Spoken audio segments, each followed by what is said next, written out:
Shalom, kita akan belajar kembali kebenaran firman Tuhan tentang rooted atau berakar.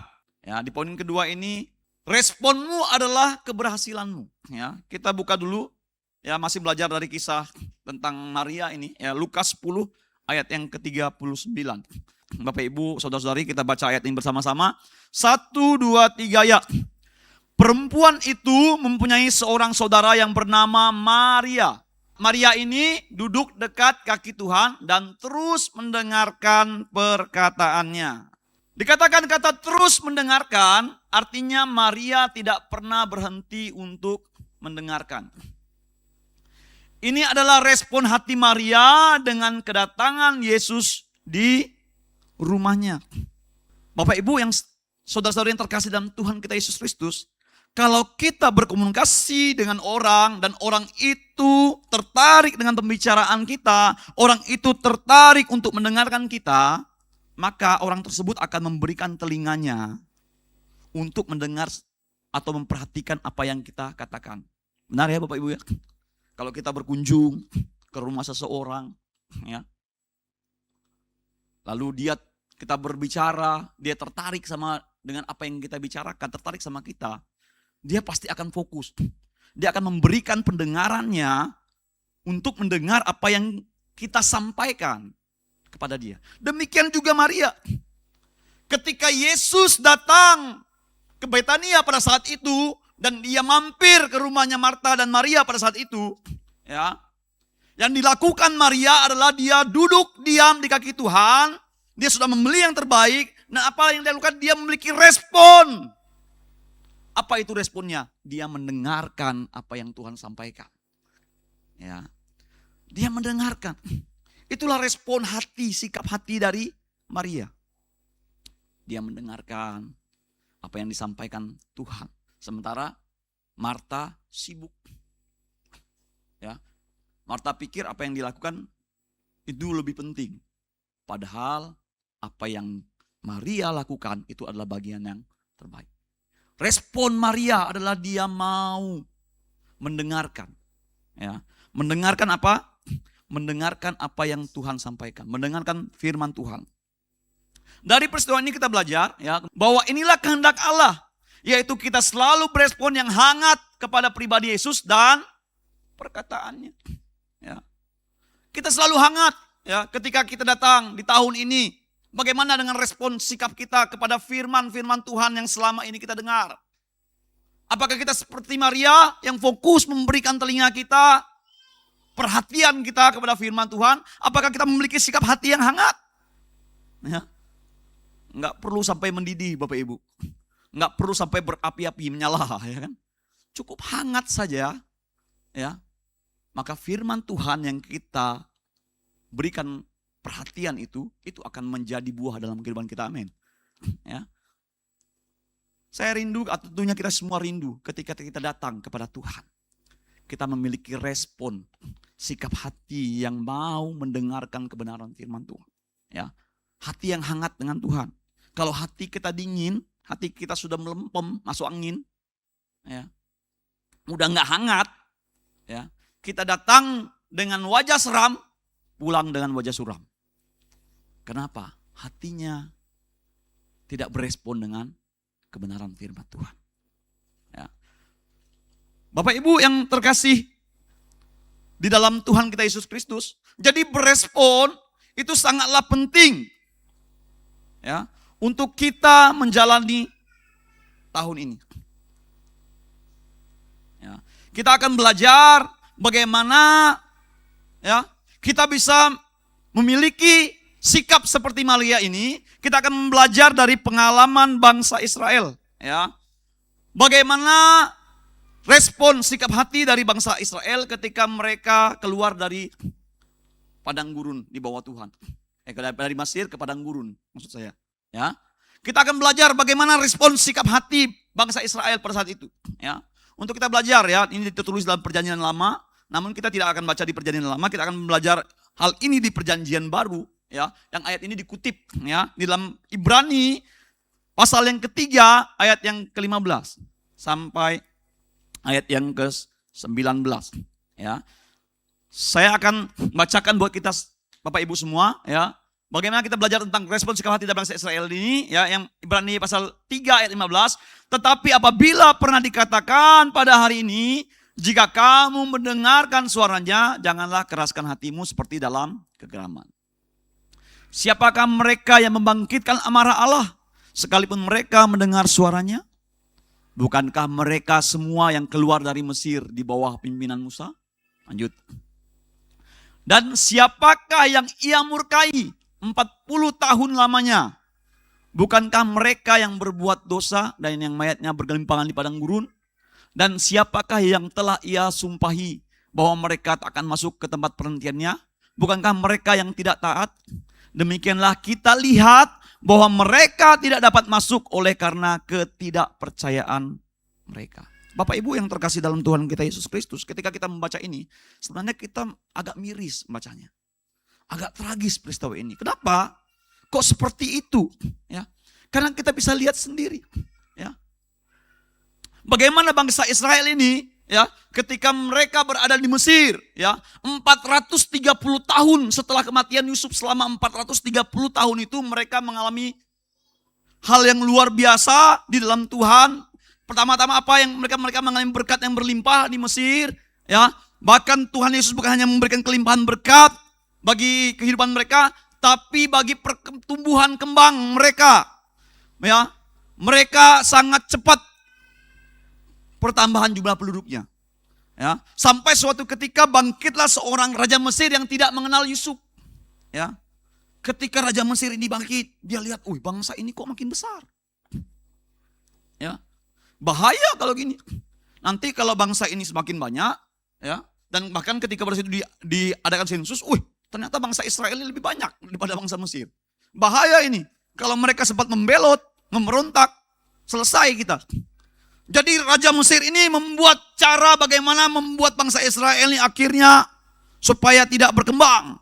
Ya, dia kasih tahu sama bidan-bidan pada saat itu, kalau ada suku Israel melahirkan, kalau anaknya lahir laki-laki, cekik lehernya. Ya kan? Cekik. Ya. Tapi setelah melakukan siasat itu pun, itu semua tidak berhasil yang dilakukan Firaun. Karena apa? Karena ya bidan-bidan ini akhirnya juga mendapatkan sesuatu ya dari Tuhan, dan akhirnya mereka tidak melakukan itu. Ya. Dan bangsa Israel terus berkembang, terus berkembang, terus berkembang. Karena semakin banyaknya bangsa ini berkembang, dan bangsa Israel itu di Mesir itu mereka adalah budak.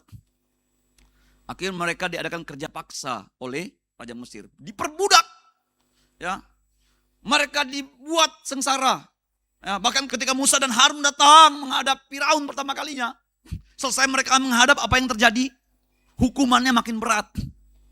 Ya, mereka diperbudak, suruh buat bangunan, suruh buat tempat peluburan besi, mereka suruh buat batu bata, ya, dari jerami, dari ini, ya. Ketika Musa dan Harun datang menghadap supaya bangsa Israel ini diperbolehkan untuk keluar menyembah Tuhan Allahnya ini, wah, Firaun bilang, tawa-tawa ya, diolok-olok dia, ya.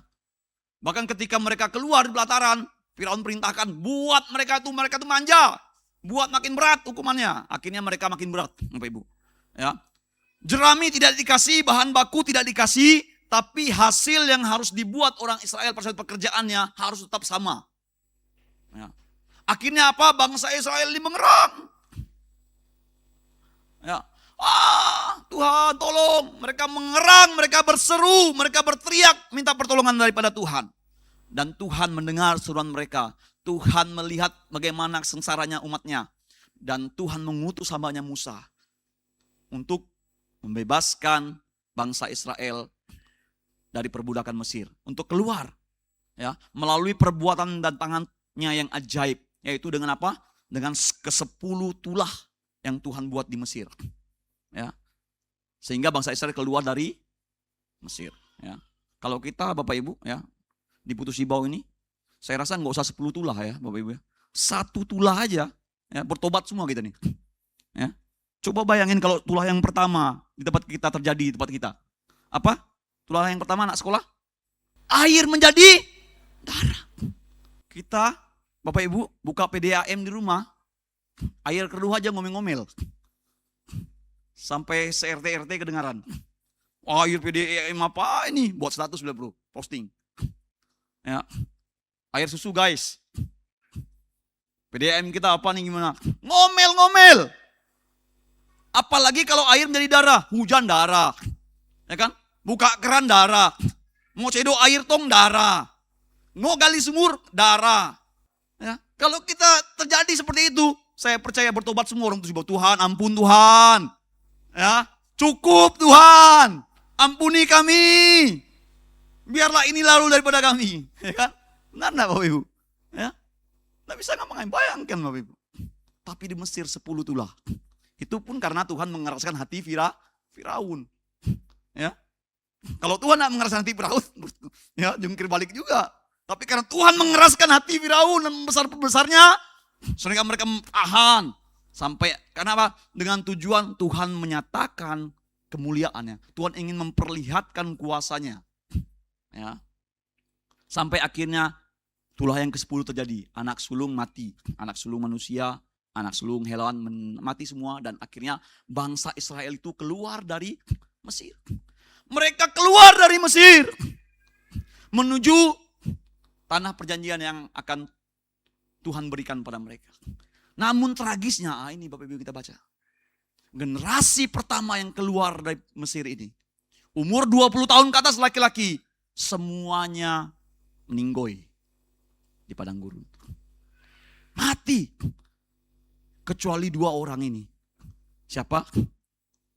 Yosua dan Kaleb. Kalau kita baca firman Tuhan, karena mereka tidak percaya. Ya. Coba kita lihat. Ya. Ini kisah perjalanannya nih. Ya. Dikatakan apa? Mereka bersama dibebaskan dari perbudakan Mesir. Jadi Bapak Ibu, Yosua dan Kaleb ini juga orang Israel. Ya. Mereka juga sama-sama dibebaskan dari perbudakan Mesir. Ya. Terus apa lagi? Mereka bersama mengalami kondisi yang sama di padang gurun. Mereka sama-sama kepanasan, mereka sama kehausan, ya, ada serangan ular, serangan kalajengking, ya, banyak macam. Ya, sama. Yosua dan Kaleb juga sama. Ya. Terus apa lagi? Mereka bersama dipimpin oleh pemimpin yang sama, yaitu Musa. Ya. Dan Musa ini ketika memimpin mereka bukan sebagai pemimpin yang bengis. Ya. Kalau Bapak Ibu baca firman Tuhan dikatakan Musa ini adalah manusia yang memiliki hati yang lembut. Ya. Nggak ada di dunia ini yang hati manusia yang seperti Musa ini, hatinya lembut. Dia pemimpin yang bijaksana. Dia menuntun dengan penuh kasih oleh tuntunan Tuhan. Ya.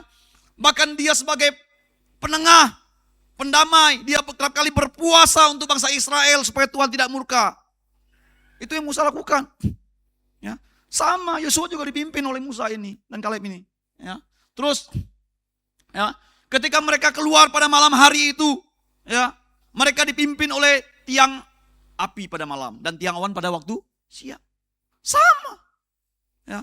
Sama-sama mereka mengalami, mereka bersama punya visi yang sama, yaitu tanah Kanaan. Ketika Tuhan memberitahukan janji itu kepada Musa, ya, melalui Musa ini disampaikan kepada seluruh bangsa Israel pada saat itu, Yosua dan Kaleb juga menerima janji yang sama. Apa itu? Tanah Kanaan. Tujuan mereka semua adalah tanah Kanaan. Amin Bapak Ibu. Ya. Terus apa lagi? Mereka makan minum dari sumber yang sama. Ya. Mereka makan dan minum dari sumber yang sama. Coba kita buka nih. 1 Korintus pasal yang ke-10 ayat 1 sampai yang ke-5. Aku mau supaya kamu mengetahui saudara-saudara bahwa nenek moyang kita semua berada di bawah perlindungan awan dan bahwa mereka semua telah melintasi laut. Lanjut. Untuk menjadi pengikut Musa, mereka semua telah dibaptis dalam awan dan dalam laut. Mereka semua makan makanan rohani yang sama. Lanjut. Dan mereka semua minum minuman rohani yang sama. Sebab mereka minum dari batu karang rohani yang mengikuti mereka. Dan batu karang itu ialah Kristus. Lanjut. Tetapi sungguh pun demikian, Allah tidak berkenan kepada bagian yang terbesar dari mereka, karena mereka ditewaskan di padang gurun. Bapak Ibu yang terkasih dalam Tuhan kita Yesus Kristus, ya, baik di 1 Korintus ini maupun di Ibrani tadi kita sudah baca, ya, bagaimana yang dialami bangsa Israel. Ya, Yosua dan Kaleb juga mengalaminya, tapi kok hasilnya beda. Kenapa? Karena bangsa Israel tidak percaya. Bangsa Israel tidak percaya.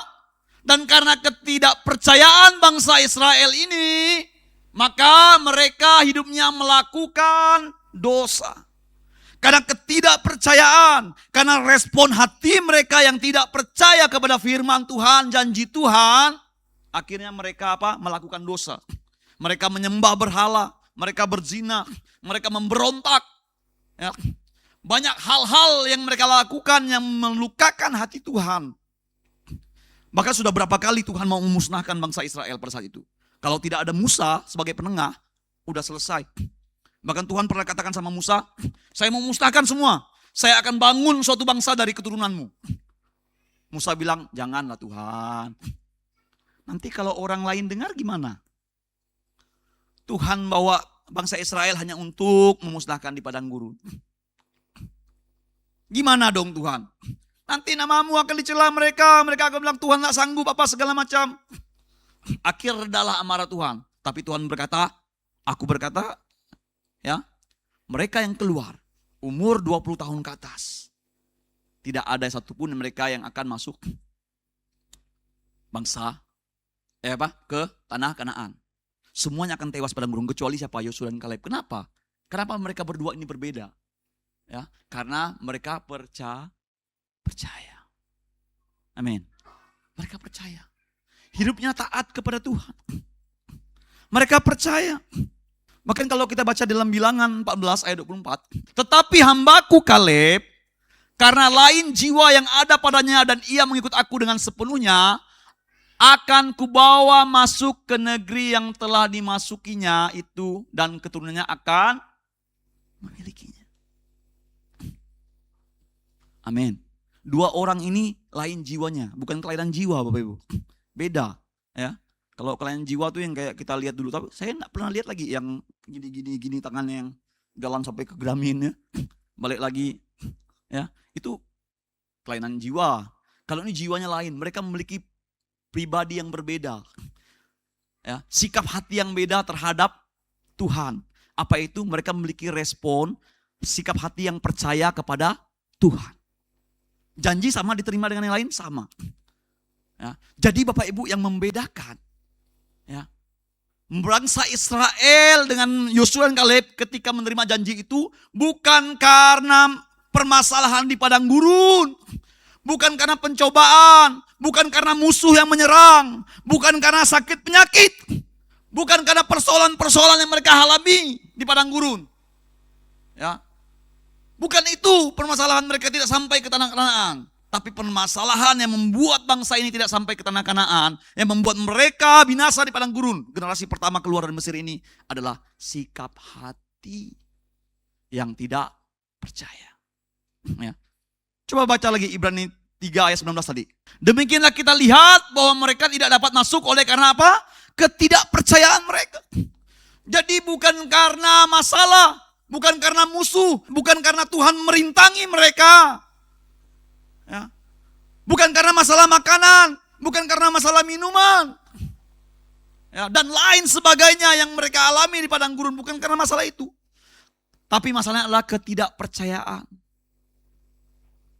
Sikap hati, respon hati yang salah, yang tidak percaya kepada firman Tuhan, itu menjadi dosa. Jadi Bapak Ibu, ya, firman Tuhan pagi ini disampaikan kepada kita. Bagaimana pentingnya kepercayaan dalam kehidupan kita. Sikap hati yang percaya kepada Tuhan, itu adalah respon yang benar. Amin. Kalau kita memiliki sikap ketidakpercayaan, itu menjadi benih dosa dalam diri kita. Akan menjadi benih dosa. akan membuat kita akhirnya memberontak. Akan membuat kita binasa.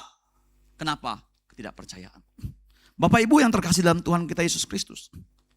Ketika penulis Ibrani ini menuliskan firman Tuhan ini, ya, dia menuliskan kisah perjalanan orang Israel ini, dia ingin orang-orang Kristen pada waktu itu, ya, ketika mereka membaca, seperti dia mendapatkan sebuah cermin pembanding.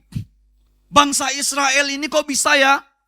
Mereka mengalami kesusahan, ya, mereka mengalami penindasan budak di Mesir. Tapi ketika mereka mengerang kepada Tuhan, ya, mereka berseru, Tuhan hadir. Tuhan datang menolong mereka melalui hambanya Musa. Tuhan berikan pertolongan. Tuhan lepaskan mereka daripada perbudakan Mesir, bawa mereka keluar. Mereka melihat perbuatan Tuhan yang ajaib. Mujizat Tuhan mereka lihat. Tapi kok bisa ya mereka binasa di padang gurun? Karena tidak percaya. Itu sebagai pembanding. Sehingga kita Bapak Ibu orang Kristen, ya, coba kita renungi. Bagaimana dengan sikap hati kita? Apakah kita memiliki sikap hati yang percaya kepada Tuhan? Kalau kita memiliki sikap hati yang percaya kepada Tuhan, sikap hati yang merespon, ya, benar akan kebenaran firman Tuhan, wah itu luar biasa. Amin. Mengawali tahun ini, mari kita berespon yang benar dengan memiliki sikap hati yang percaya. Amin. Supaya apa? Di tahun ini kita melangkah bersama Tuhan dalam janji-janji Tuhan. Ya.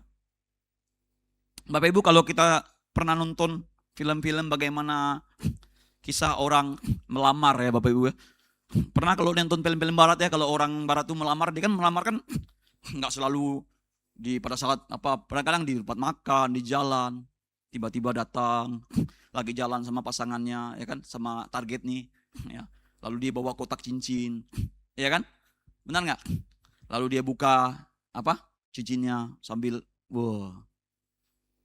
Ya. Ngomongnya gimana Bapak Ibu? Will you marry me? Oh, yes. Ya kan? Apakah kamu mau menikah denganku? Ketika sang pasangan perempuan ini mendengar kata-kata itu, wah, gula-gulana dia. Ya.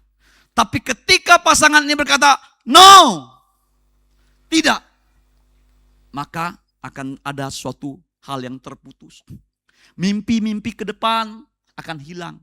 Planning ke depan tidak akan ada lagi. Rencana-rencana ke depan tidak akan ada. Tapi coba, ketika laki-laki itu berkata, will you marry me? I will. Oh, yes, I do.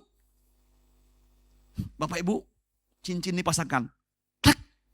Ketika cincin dipasangkan, ada yang terkonek. Amin.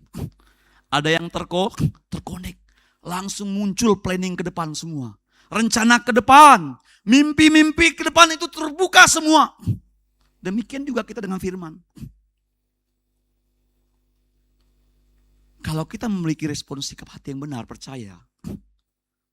Ketika kita mendengar kebenaran firman Tuhan, dan kita meresponi dengan percaya, sikap hati yang benar, maka semua itu akan terkonek.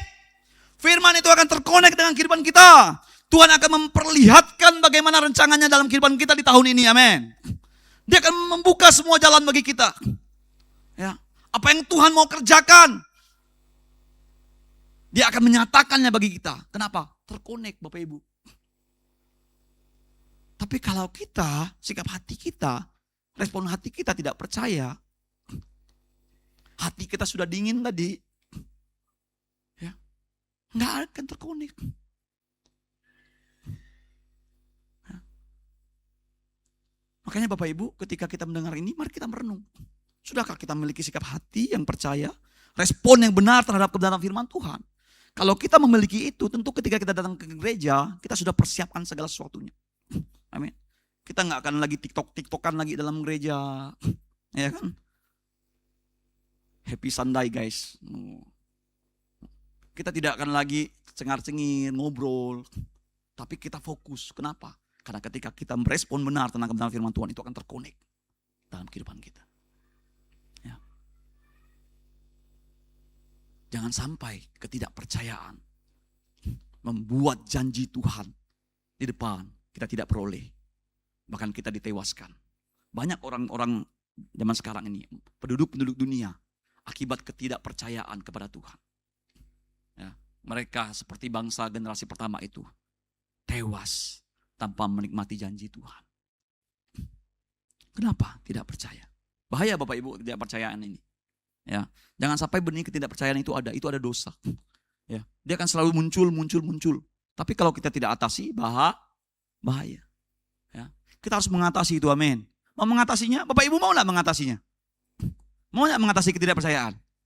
Ya, kalau mau saya sampaikan ini melalui firman Tuhan. Bagaimana tipsnya? Ya, cara melawan atau mengatasi ketidakpercayaan ini. Mau dulu, coba angkat tangan dulu. Saya mau lihat dulu yang mau. Ya, yang mau mengatasi ketidakpercayaan ini. Mau Bapak Ibu, amin. Amin. Lakukan ya, tapi ya. Ya. Kita buka tadi ya dalam Ibrani tadi. Ya. Ya, Bapak Ibu ngomong di hadapan Tuhan nih. Ya, supaya kita lepas dari ketidakpercayaan ini benih. Ya, buka dalam Ibrani 3 tadi. Ya, di ayat yang atasnya 12 dan 13. Ya. Ini bersyukur kita Bapak Ibu diajar ini. Menarik ya, firman Tuhan ini sangat luar biasa. Ya. Dikatakan apa? Waspadalah hai saudara-saudara, supaya di antara kamu jangan terdapat seorang yang hatinya jahat dan yang tidak percaya oleh karena ia murtad dari Allah yang hidup.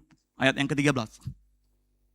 Tetapi nasihatilah seorang akan yang lain setiap hari selama masih dapat dikatakan hari ini, supaya jangan ada di antara kamu yang menjadi tegar hatinya karena tipu daya dosa. Ya, ayat 12. Dikatakan apa? Supaya kita mengatasi ini, melawan ketidakpercayaan ini, dikatakan yang pertama pasal 12 apa? Waspadalah. Apa yang perlu kita waspadai Bapak Ibu? Waspadalah hai saudara-saudara, supaya di antara kamu jangan terdapat seorang yang hatinya jahat. Jadi kita waspada, hati kita, hidup kita cross check. Apakah saya memiliki hati yang jahat? Kalau ada hati yang jahat dalam hati kita, hidup kita, itu benih ketidakpercayaan. Buang itu. Jangan disimpan. Amin. Hal-hal yang jahat itu jangan disimpan. Nanti lama-lama hatinya keras. Orang kalau udah hatinya keras, kebenaran firman Tuhan mau sehebat apapun disampaikan, tidak akan ada gunanya. Karena sudah jahat, udah keras hatinya. Ya. Mau melakukannya, amin. Kita cross check. Ya.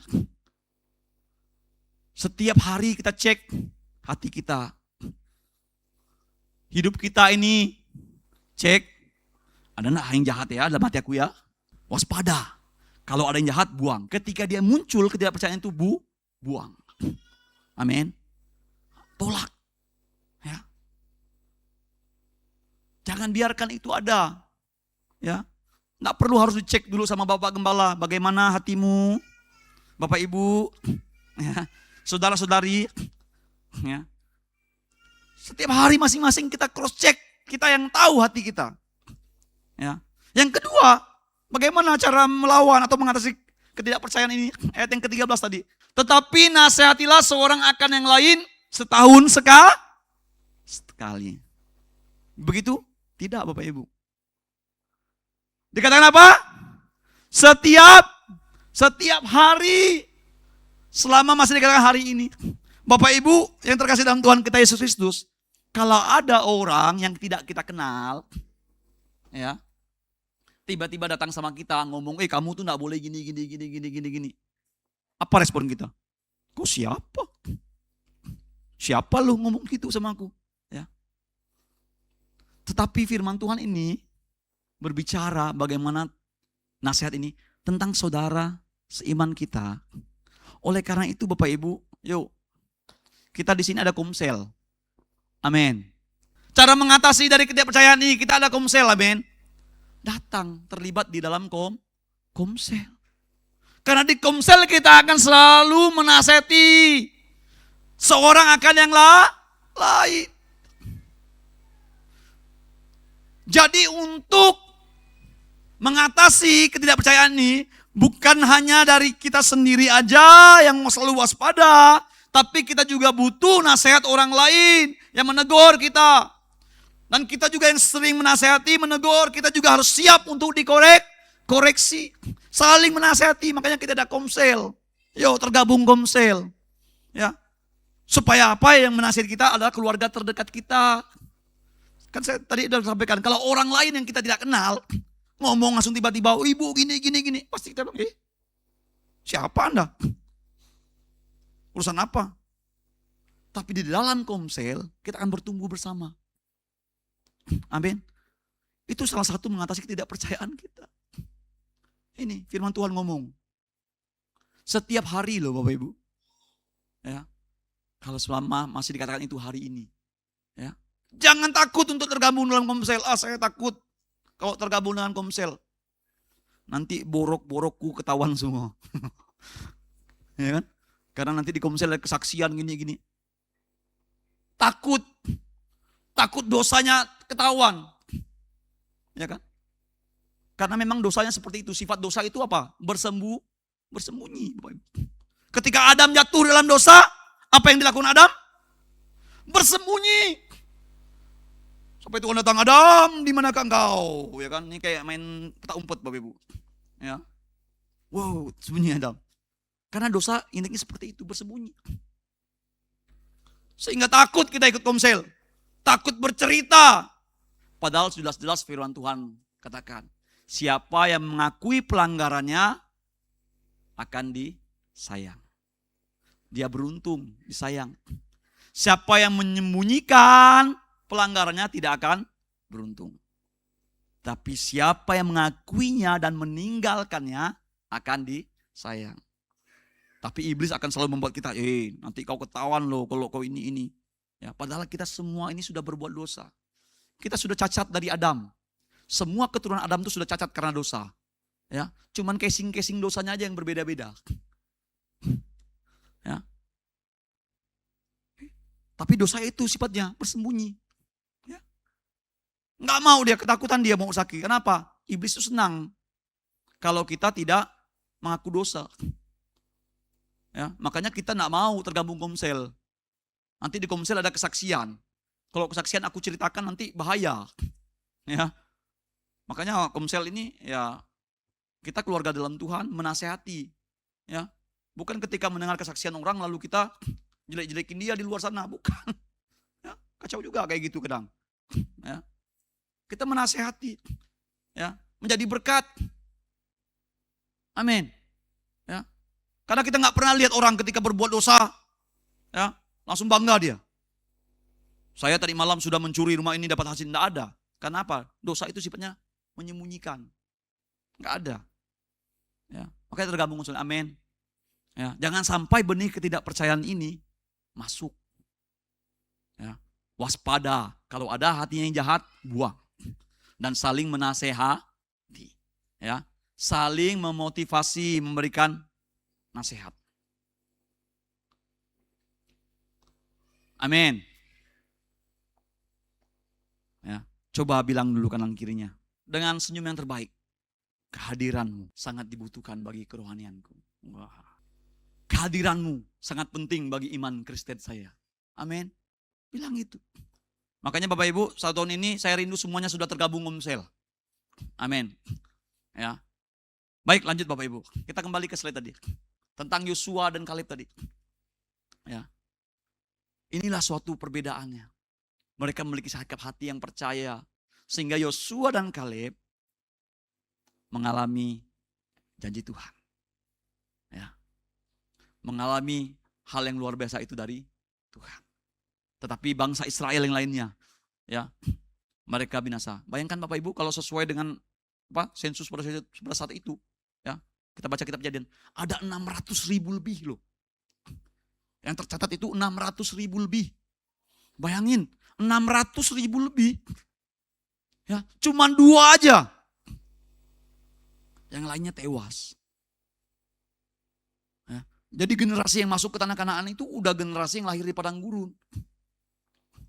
Ya, sama mereka yang pada saat itu belum berumur 20 tahun. Yang lainnya tewas semua. Ya. Tapi melalui hal ini kita belajar bahwa respon sikap hati yang benar terhadap firman Tuhan Sehingga kita percaya itu akan membuat kita menikmati ya janji-janji Tuhan ya.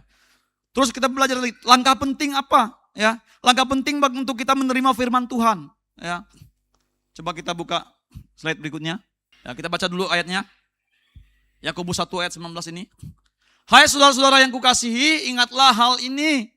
Setiap orang hendaklah cepat untuk mendengar, tetapi lambat untuk berkata-kata, dan juga lambat untuk marah.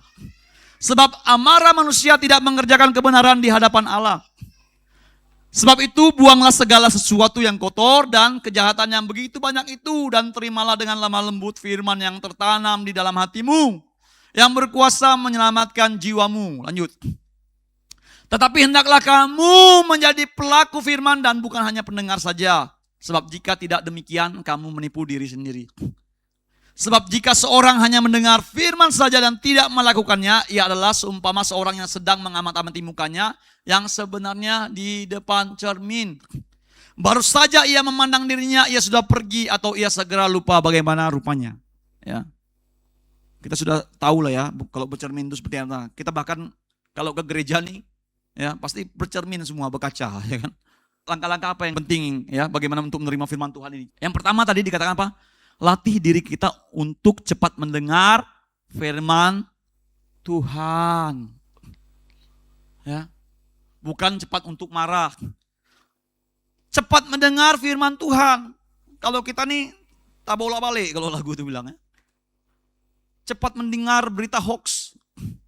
Kalau berita hoax, laju kita. Bahkan karena setiap hari kita dengar beritanya, akhirnya menjadi bahan kita juga untuk merumpi, akhirnya berita hoax ini menjadi suatu kebenaran. Nah, tapi ini, latih diri kita untuk cepat mendengar, perlu dilatih. Amin. Ya, dilatih. Kayak kita waktu kecil, ya, anak saya di rumah yang paling nomor 2 tuh si Gio, ya, dilatih untuk gosok gigi dari kecil. Susah sekali kalau gosok gigi. Ya. Hampir setiap malam nangis. Selalu berkelahi sama mamanya. Kalau masalah gosok gigi. Teriak, tapi bagaimanapun mamanya tetap paksa. Sini, sikat. Ya. Latih, sikat gigi. Ya. Sama seperti kita, dilatih. Ya. Supaya ketika kita besar, kita terbiasa. Amin. Makanya kita besar ini gak perlu dilatih lagi. Ya. Bahkan ketika kita keluar ada di sini yang keluar ke gereja sini nggak gosok gigi? Ada? Nggak ada. Setiap kita mau keluar rumah pasti gosok gigi. Bangun tidur perlu langsung gosok gigi. Benar Bapak Ibu? Ya, udah terlatih. Ya, ini. Kita latih. Ya, terus apa lagi? Bertobatlah setiap waktu dengan cara mengakui dan membuang segala sesuatu yang kotor. Kenajisan dalam hal moral dan kejahatan, pikiran dan perbuatan dari hati kita. Bertobat. Cek hati kita. Ada yang jahat enggak? Ya. Kalau ada yang jahat, hati-hati. Buang langsung. Karena itu benih-benih ketidakpercayaan. Ketika ada benih ketidakpercayaan, itu adalah dosa. Ya. Minta darah Yesus menyucikan hati kita dan melembutkan hati kita, supaya selalu terbuka menerima firman Tuhan. Bapak Ibu yang terkasih dalam Tuhan kita Yesus Kristus. Ya, awal mula kita ketika kita melakukan dosa, Bapak Ibu saya mau katakan ketika kita melakukan dosa itu halnya biasa-biasa aja awalnya. Tidak merasa gimana gitu. Biasa aja. Tapi lama-kelamaan ketika sering melakukan dosa, maka hatinya akan menjadi keras kayak batu. Makanya kalau hatinya udah keras, ini ya, firman Tuhan ini mau bagaimanapun teriak-teriak Pak Gembala, pengkhotbah, apapun tentang kebenaran, saudara seiman kita kasih nasihat tentang kebenaran firman Tuhan, nggak akan gunanya, nggak ada gunanya, karena hatinya udah keras. Tapi minta kepada Yesus untuk melembutkan hati kita. Ya, minta berikan hati yang lembut. Yang terakhir adalah jagalah hati setiap hari untuk menjadi wadah Tuhan berkarya. Ya, jaga hati kita. Amsal 4 ayat 23 berkata apa? Jagalah hatimu dengan segala kewaspadaan. Karena di situ akan terpancar kehidupan. Jadi Bapak Ibu, jaga hati itu tugas kita. Bukan tugas Tuhan. Sekalipun ada sebuah pujian rohani berkata seperti ini. Tuhan inilah yang ku mau, Kau menjaga hatiku. Ada kan lagu kan? Ya mungkin itu suatu kerinduan aja dari sang pencipta lagu kepada Tuhan. Tapi kalau firman Tuhan bilang jaga hati itu tugas kita. Amin. Jaga, cek, filter, hal-hal dari luar filter. Kalau tidak benar, tangkis. Simpan yang baik-baik aja. Cek, kalau ada barang yang tidak baik, buang. Simpan, karena hati ini pembenaran kita. Supaya nanti ketika keluar dari pembenaran, itu hal-hal yang baik. Ya. Dan itu semua untuk kebenaran firman Tuhan. Dan ini Bapak Ibu ya, manfaat besar firman Tuhan bagi orang percaya. 2 Timotius 3 ayat 15-17. Ingatlah juga bahwa dari kecil engkau sudah mengenal kitab suci yang dapat memberi hikmat kepadamu dan menuntun engkau kepada keselamatan oleh iman kepada Kristus Yesus. Di ayat yang ke-16 ini kita lihat. Segala tulisan yang diilhamkan Allah atau firman Allah itu ya, memang bermanfaat untuk apa? Mengajar, untuk menyatakan kesalahan, untuk memperbaiki kelakuan, dan untuk mendidik orang dalam kebenaran. Ayat yang ke-17. Dengan demikian tiap-tiap manusia kepunyaan Allah diperlengkapi untuk setiap perbuatan baik. Jadi firman Tuhan itu, kembali ke slide. Yang pertama ya, itu untuk mengajar. Memberi dasar kebenaran yang membentuk cara berpikir dan iman. Ya. Mengajar kita, memberi dasar kebenaran. Karena awalnya kita tidak mengenal kebenaran, tapi melalui kebenaran firman Tuhan, kita tahu ada dasar kebenarannya. Ya, bahwa hidup ini hanya Tuhan. Salah contoh di daerah kita Bapak Ibu ya. Contoh ini ya. Daerah kita ini namanya melepus, itu suatu hal yang lumrah bagi kita. Benar ya kan? Kalau orang tawarkan makan, kopi, kopi bang, melepus lah. Kalau kita tidak melepus, kalau tidak melepus bahaya, nanti kecelakaan. Apalagi kalau kopi katanya. Ya. Saya dulu tawarkan tetangga waktu belum tahu ya, tawarkan saya. Om, kopi om. Saya bilang enggak. Wih, melepus nih. Oh enggak bu. Saya enggak percaya yang gituan. Kenapa? Saya sudah tahu kebenaran. Kalau dulu sebelum tahu kebenaran saya melepus juga. Waktu masih di Sanggau melepus juga. Pose kalau di Sanggau tuh ya. Posa. Apa mulai kalau sekarang mulai? Sama ya. Tapi ketika mengetahui kebenaran ternyata itu salah. Kehidupan kita itu bukan karena posa, tapi di tangan Tuhan. Ya. Itu menjadi mengajar saya, mendasari kebenaran dalam diri saya. Mereka bilang, bahaya om, ini kopi ini, nanti nuan celaka di jalan. Saya bilang sama mereka, kita lihat ya, besok kita ketemu lagi. Dan yang juga saya bilang, enggak terlalu bodoh Tuhan saya nyiptakan saya. Masa hanya gara-gara kopi dia buat saya celaka? Untuk apa Tuhan nyiptakan saya? Bagus kayak gitu. Ya, hanya gara-gara kopi lalu Tuhan buat saya celaka di dunia ini. Lebih penting kopi bagi Tuhan daripada saya. Ya. Benar enggak Bapak Ibu? Ya. Mau mandi ke sungai, tawar makan, wah ketakutan nanti tenggelam katanya. Pos dulu ya. Waktu kecil kan kayak gitu. Sehingga saya waktu kecil lakukan. Ya, kalau mandi ke sungai sama kawan-kawan tuh, kalau orang tawarkan, woi makan ini, cepat tuh. Karena mau pergi berenang, ketakutan. Ya kan? Nanti ditarik antu air katanya. Nah, banyak macam lah ya. Tapi ketika mengenal kebenaran itu mengajar, membangunkan dasar kebenaran. Ya, terus apa? Menyatakan kesalahan, menegur, menyadarkan, membuka kesalahan. Firman membuka hal-hal yang keliru. Ya. Berapa waktu lalu saya ngobrol-ngobrol dengan seorang pengerja. Ya. Menarik. Ya. Kalau khotbah itu kayaknya kok saya yang tersinggung ya, Bang ya. Saya bilang bagus. Berarti firman Tuhan itu untuk kita. Amin. Ya. Jangan yang penting jangan merasa kita yang dituduh. Karena semua orang ketika melakukan kesalahan, ketika ada firman Tuhan yang mengenal dalam kehidupan kita, dia ini menyatakan kesalahan. Sehingga dia menegur kita, itu kamu loh. Kamu kayak gitu loh. Bukan pengkhotbahnya yang bilang, Bapak Ibu pengkhotbah ini, ya, nggak sempat mikirin apa yang kita lakukan. Ya, saya ketika beberapa minggu lalu Bapak Gembala telepon saya, Keru, siapa? Nuan khotbah ya, ibadah raya 2, ibadah raya 3 di pagi. Ya. Seminggu lebih nih, nggak tenang rasanya ya. Pikiran nih, waduh khotbah. Bapak nggak keluar kota, ada bapak lagi, ya kan? Nggak sempat mau nyinggung-nyinggung jemaat tuh, nggak sempat, Bapak Ibu.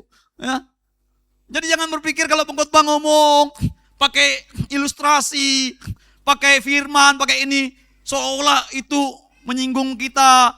Wah, itu menyudutkan kita. Tidak, tapi itulah memang kebenaran firman Tuhan. Firman Tuhan itu menyatakan kesalahan. Kalau ketika kita pada saat itu ada melakukan kesalahan, tepat seperti yang firman Tuhan itu sampaikan, bersyukurlah kita. Karena Tuhan Yesus memperingatkan kita melalui firman-Nya. Amin. Amin.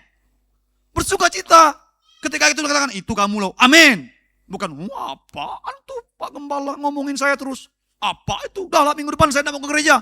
Khotbahnya untuk saya terus yang disinggung. Padahal nggak ada. Nggak sempat.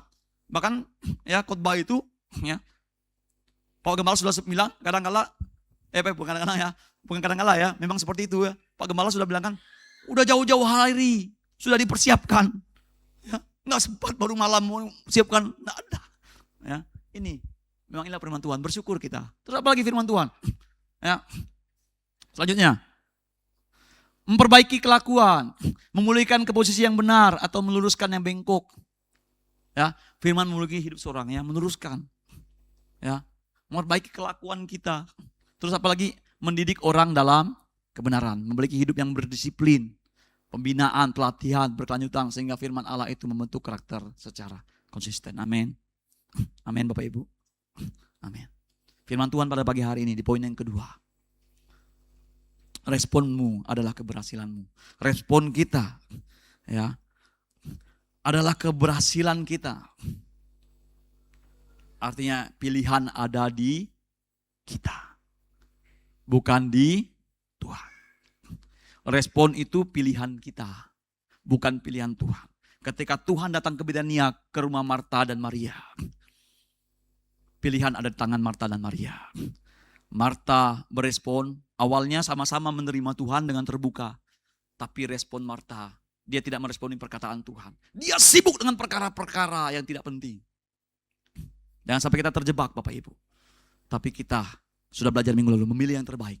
Dan respon kita, percaya kita. Ketika kita meresponi firman Tuhan dengan benar, kita percaya firman Tuhan itu, kita akan menikmati janji Tuhan sepanjang tahun 2026. Amin.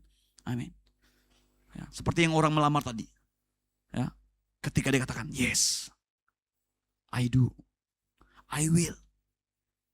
Ketika menerima cincin itu, terkonek. Seperti kita juga dengan Tuhan.